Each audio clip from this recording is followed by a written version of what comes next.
What is going on, everyone? Um, what are we doing here? What are you doing here, Vega? Why the sudden live out of nowhere, random as hell? Well, I'll tell you why. I'm hyped. I'm just hyped about the movie that we're about to get March 18th. Zack Snyder's Justice League, the most anticipated Snyder cut. Um, and I just felt like, man, like what better way to get people, I guess, excited and uh, steered towards it and prepared for it than speaking on it, and more so kind of like speaking on how we are here now, especially for myself, and maybe even also share why this movie is something that I'm really looking forward to, um, despite, I guess, the noise around it. Yo, what's up, Reaction Central? Um, so yeah, that's what I'm here for. I'm here to today at least. I plan on doing this like every Monday, kind of like speaking on these movies. Uh, kind of like taking us on the journey to how I perceived it, and I'm hoping throughout the journey of it all, I can get people to join in on this and share their experience as well to speak on why is it we are all anticipating Zack Snyder's Justice League coming March 18th. Um, but today I'm focusing in on how the Dark Knight trilogy and the Man of Steel shaped my perception on these comic book characters, to what I thought they were prior to, and where I'm at with it now, and how these movies help me engage these characters from a different lens, um, and really appreciate even more so uh, one character that per se I really wasn't too zoned in on prior to Man of Steel. But anyways, with that being said, let me just say, um, my comic book knowledge first started with movies and cartoon series. Um, I really wasn't like this kid who was able to like just get comics whenever they came out and all this other stuff. So it's not like I was a comic book head. In fact, it wasn't until I got older that I was making my own money, and I figured, hey, why not start looking into these comic books? But that only happened because of these movies that just spoke to me in a different way about these characters and had me more intrigued about like what are these characters really about then, you know? Um, but nonetheless, like I said, prior to that, my only knowledge of these characters, in which with only it being that was still something that I appreciated these characters, and that's, growing up watching, the Christopher Reeves Superman movies that my father would show me, or even like the Batman movies that came out with like Michael Keaton and the Tim Burton ones and all that, um, and Schumacher, I guess, for that matter. Um, but then here we are, and we come across, or I came across, when it finally came out, was Christopher Nolan's Dark Knight trilogy. You know, and for the first time ever, I felt like the character of Batman was being taken more seriously. You know, um, not to say that the other movies didn't do a good job of like I guess with what they did with their version of Batman. I enjoyed them as a kid. They were entertaining enough, but like as I grew older, my taste for them, was kind of like dying out because I wasn't seeing no. I just couldn't connect with it anymore as much as I used to, because it just, the idea of heroes and superheroes, I guess for that matter, just more and more was becoming more fictitious to me, too fake, I guess. But then again, mind you, I really wasn't reading the comics. Um, but again, so here we are with this movie, Dark Knight, or the first one, Batman Begins, and for the first time ever, I just felt like this character more than ever was relatable to me, or and even more so to the world that I live in. Um, and and it just spoke to me, like on that level, like, man, like this guy, I get it now. Like I don't know I don't know how to explain it. I don't want to say, like I said, I'm not trying to say that the movies didn't portray these things. It's just the way it was video or the way it was filmed, the way the story was told. Um, it just, I guess, because the character I felt was being taken more serious, more realistic. The more realistic approach I felt made it real to me. Um, I almost as if like I could see this character actually existing in real life, if that makes any sense. Um, it was almost as if, you know, I guess, how do I put it? I guess, yeah, like I said, I could see this character actually existing, you know, um, which prior to that, you know, to me, again, it was just a hero, a fictitious hero, but here we are. And I'm like, man, this character can actually exist in the real world. Like, I could see that, you know? Um, and so then we get the Dark Knight trilogy, or the Dark Knight Rises, I mean. And again, they kept developing the character in a very realistic manner, Nolan and his team, I guess. And that was just a breath of fresh air for me, considering all these other movies that were coming out, that were comic book movie centric, or even based off of these characters. Um, so it was just different. It was different, and not to say that I didn't like these other movies, like the X-Men movies that were coming out at the time. Um, and then even Marvel was starting their run, with the MCU, with the Iron Man movies and things of that nature. Um, so all that, to say that, here it is, we're getting, Nolan is doing his thing with the Dark Knight trilogy around that same time, and it was just different, in the sense of it was more grounded to the reality. Keep in mind, prior to this, even the villains that were being displayed in like the Batman movies were, you know, not villains that really wouldn't exist in this time, but Christopher Nolan is like he perfectly, or purposefully, I meant to say, purposefully chose villains that could be grounded. He could have went the Poison Ivy route, or Mr. Freeze, where you have to kind of like dive into like the science and kind of like the fictitious science of it all, whatever.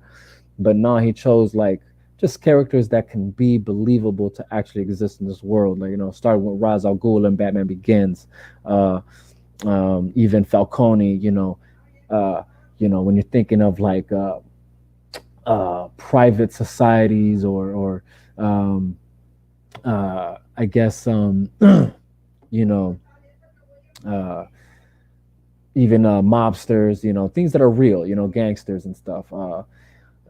That, as fictitious as it got was like with Scarecrow, but even then, it's like, we're talking about toxins. There's still some science that's believable behind that induce certain kind of psychedelics. You know what I'm saying? To the brain and stuff. So it was still like a realistic world. Um, and then we get into the Dark Knight. Where you have Joker. And again, as it was just so real, like that villain could exist in this world. And yeah, and I'll say this much, like, it was so realistic, or it was so grounded that it it had such an influence on people, between both Batman and Joker. So like it's not just Joker, because again, everything was just grounded. The character of Batman grounded, the character of Joker grounded, Maroni and his, and the mobsters grounded. It's a grounded reality. Even Two Face, grounded reality. When even you know half of his face being burned off. The fact that it was a trauma that set him off to become Two Face at the end. You know, um, again, it was just a grounded take, but it was so grounded that it was so influential that depending who was watching this film, either you were pulled in by the character of Joker and felt the need to like take that, and have that be your kind of like your avatar, so to speak, or you clinged onto the character of Batman and that became your avatar. And what I mean by that is like, I don't know if you guys remember, but it was like shortly after that, you had people walking around in the streets looking like Joker, you know, acting crazy, you know. But then at the same time, you had people dressing up like Batman doing things that were like, in their eyes, heroic, and trying to serve justice out on these streets, you know. Um, so it was just kind of crazy to me like that. Like, and I'm like, man, these movies are so, or this movie's so influential and so empowering. It really did change everything, as far as comic book movie characters are concerned. And then again, then we get to the Dark Knight Rises, and he did the same thing again. It's like he made Batman mortal. Considering like this man gets old. We've never really seen that. You know what I'm saying? Like it's like they lightly touched on these things throughout the movies prior to this. And, so again, this is me talking about this character without even having that much comic book knowledge, just a little bit that I knew. Like I said, most of what I knew about Batman was either like uh yeah, movies or cartoons, Um and not to say like, oh well, then didn't you see Batman Beyond and he was all there, right? So yeah, that's cool. But I'm saying like they had yet to do that on the cinematic end, to present it to the world. People who aren't comic book savvy or even cartoon savvy with that whole world. So here we are. We're finally seeing Batman as a mortal, not some guy who's not who's unstoppable. Like no, he has his limits as well because he's just a man. So like we saw that in the Dark Knight Rises. Like man, this guy's he's getting old. He's kind of losing it. Bane messes him up, and then to get to that, Bane himself was like very grounded. It wasn't the steroid induced guy who just bulks up out of nowhere. And look, I'm not trying to say that that would have been bad. What I'm saying is I appreciated the different approach when it came to telling comic book uh, character stories. Because that's what I want to say too.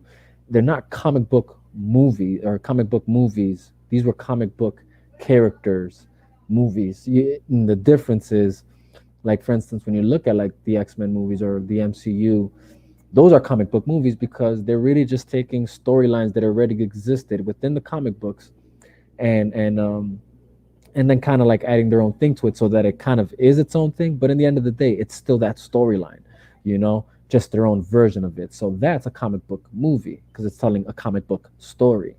But this is something that I kind of did like about DC, and that's that even back when it was like the Christopher Reeve Superman and other Batman movies that followed after that, um, they were their own stories. They were never stories that came from the comic books. They were just taking these comic book characters and kind of like doing their own story.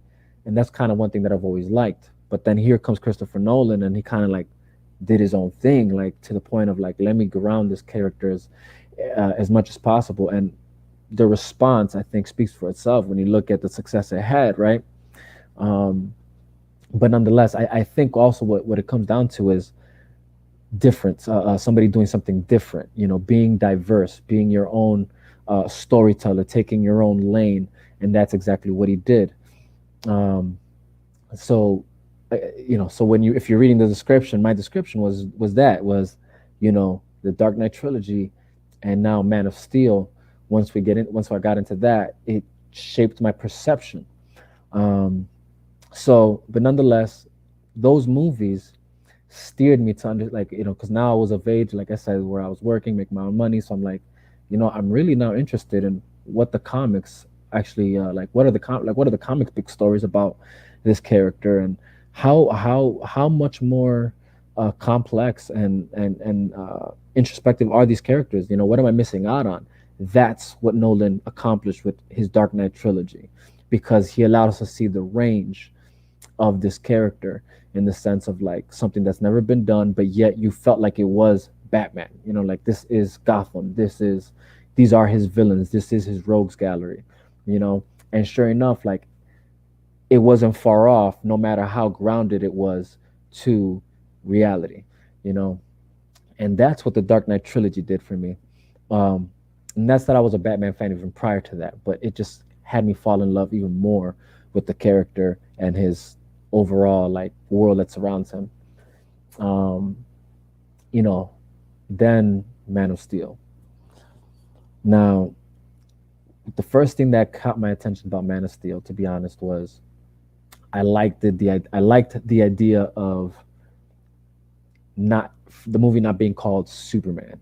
You know, it was kind of like continuing what Nolan did with his trilogy, as far as like once he got to the Dark Knight or the Dark Knight Rises, uh, the title was using the aliases or the alias of Batman rather than calling it Batman or whatever.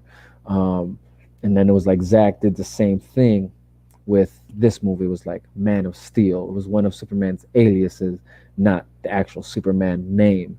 But then when you watch the movie, it's just very clear as to why, you know, because he wasn't Superman yet. He really wasn't Superman yet. Um, and I don't want to get too much into it. I think I want to save that for the next talk that I have, where like I really dig deep into the Man of Steel movie and kind of like share what I really appreciated about it. Because my intention here again is to like dive into the Snyderverse, what we call it now, and how these movies really like shaped a different lane for comic book characters, you know. But nonetheless, I just have to. What I'm gonna stay on topic with is the grounded part, the Superman being grounded to reality. It was like continuing the formula that was used on the Dark Knight, um, in the Dark Knight trilogy, and it's taking this character who's a fictitious character but grounding him to a realistic world, with realistic situations, even down to his personal life being a realistic take. You know, um, how would the world act if they knew an alien like Superman really existed? You know, uh, how and not just that. How does the world react? How do people react when something that is of power is in the midst that is out of their control? You know, mentally, how does that really affect the human mind and how we perceive it? Because even beyond just the idea of an alien, we are like that even when it comes to just when we see people who are in power, that we can't control that power, or uh, um, pandemics, right? The one we're living in now, that has its own power in a sense, its own mission, so to speak, and it's doing its thing, and there's still yet no control over it. It brings fear. You know, we fear what we don't understand. Um, so yeah, but Hope One is Man of Steel. Again, that's what I loved about that movie, is that it was grounded to a reality, of the character and how it would really be if we had an alien walking among us. But then not only that, but you do get to see Clark Kent's journey. You know, um, what would it be like for him? That's the other thing people don't realize, is how would it really be like for him being an outsider, being someone who's really not from this world. You know, um, how would it be for Clark Kent? You know, when he really finds out that Martha and John aren't really his parents. You know, um, how would he really perceive these things? Instead of the kind of like the silly notion we've kind of like been fed prior to that. Like, oh yeah, he'd be all right because he's an alien, so he's all right. You know what I'm saying? He's not a human, so he doesn't think the way we think. But that kind of just doesn't make sense either, right? Um, because it's kind of like saying uh, animals don't concern themselves, though they don't concern themselves with everything we do. But it's kind of like saying animals don't have their own sense of emotion or their own sense of, um, uh, I guess, what's the word I'm looking for? Their own sense of like receiving actions or uh, yeah, just let's say actions, right? Animals themselves have their own fears. They actually 9 times out of 10 do react on fear, you know, but they also respond to love. What I'm saying? They also respond to a certain sense of respect. I mean, if you watch videos that of these things, you can see that animals do have a way of responding according to how they're receiving something. So all that to be said, that it's not that far from how humans react. The only difference is we can understand each other when we talk. You know, but the whole point is so if Superman was an alien, not from this world, raised by parents that are not really his parents. How would he really perceive that information?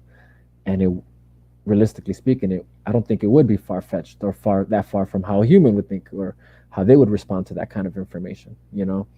And that's what we got from this Clark Kent in the Man of Steel, and I appreciated that about this film, that it allowed me to see Superman for the first time more relative to who I am as human than ever before. um, and this is the character that I kind of overlooked for so many years because I thought because I honestly didn't like the fact that he wasn't relative. At least I felt that, especially like I said, because my only knowledge of him prior was movies and cartoons. So it just didn't feel like it was that relative to me. Um, but then seeing this movie, and I'm like, just like Dark Knight, I'm like, man, there's more to this character than meets the eye, more than I've ever known. Let me dig deeper into this character to find out exactly what this Superman character is about. But it was because of the Man of Steel movie. Like, mind you, 3 or 4 years prior to that, we had that Superman Returns movie, right? That was technically like a continuation from the Christopher Reeves. But again, it was your classic Superman story that just wasn't that relatable to me. It's like, he's, this guy with superpowers, having tact, clumsy when he's trying to pretend he's human, and that's that. You know what I'm saying? Like, I don't know, it just didn't respond to me as well. You know what I'm saying? Um, like I said, as I got older, certain things just didn't appeal to me no more. As a kid, I loved the idea of Superman; it was kind of cool. But as I got older, I was like, it's all right. But the one character I kind of like did like throughout growing up was like Batman. It's like, man, there's just something cool about this guy. He's like the only character I knew at the time that he's not afraid to fight in the darkness. You know what I'm saying? Like at night. You know what I'm saying? Like, Superman. You always see him doing his thing during the day. Shining his shining bright. Things of that nature, whatever. But yeah, Batman just always seemed cool to me. Like, yeah, this guy goes out in the darkness, whipping thugs' butts and stuff, whatever, and just dealing justice his own way. Being an outlaw in a sense, vigilante, something just about that spoke to me more. But, um, uh, anyways, whole point is here we are, Man of Steel, and like I said, them taking this character from a grounded, realistic approach, from just like I said, how his parents would feel about it. You don't get the emotion in the Christopher Reeves film that you got in Man of Steel from the parents having to let go of his son and send him off to a world that's foreign. You know, um, that whole opening sequence, it's just so breathtaking. You know, um, I said I was going to get too deep because I want to save that for another day. For who knows when, maybe tomorrow, maybe next Monday. Because again, I want to get people steered and prepared and hyped for what's coming March 18th with Zack Snyder's Justice League. Um, but yeah, again, it was just that related approach, that relative approach, that realistic approach, that grounded to reality approach that they did in Man of Steel that really spoke to me and changed my perception of this character. That then drove me to go deeper into this character and start reading his comic books and saying, what's this guy really about? What's his origin? Where does it come from? Who, and the more I learned, the more I actually thought to myself, like, yo, this character is actually dope. This character is actually dope, you know.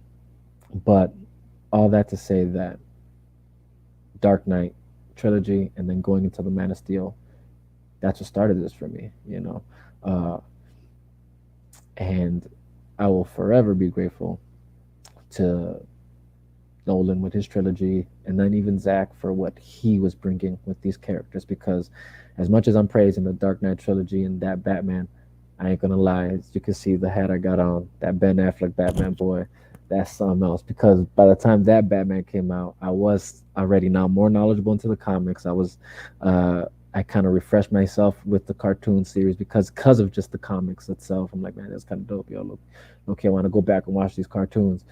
So I went back, started watching their cartoons again. Um, and that Batman, the Ben Affleck Batman, the Batfleck, whatever you want to call him, you know, to me, that's just the most comic book accurate Batman we've gotten up to this point. You know what I'm saying? Uh, so love him or hate him, I love him. But to me, that's the most comic book accurate Batman we'll ever see on the screen or have seen on the screen so far.